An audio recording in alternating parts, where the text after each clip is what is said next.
about motorcycle riding is really the freedom it brings. You get the air in your face. I think it brings a sense of serenity. Indian engines are built in Osceola, Wisconsin. It's an intricate part of a vehicle. We assemble with a ton of pride and craftsmanship and honor for what we do here for Indian.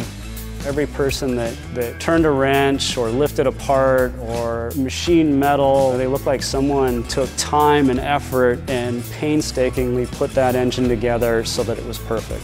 Just because something's hard doesn't mean you don't do it. I think Indian motorcycle engines are special because of their connection to their past. You can tell where they came from, you can tell the roots.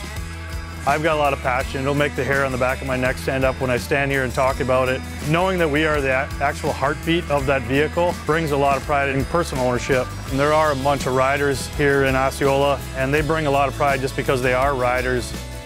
I've been here since day one that Indian line started. That's the main part of the bike as far as I'm concerned. That's what makes it go.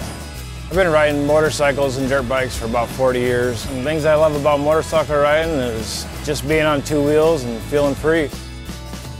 We love our engines that we build here, and we take a lot of pride in each and every one of those engines that we put together. Best part about working for Indian Motorcycle is riding the brand. I just love to be able to put my leg over a seat, get on, fire the bike, listen to it roar, and let it go.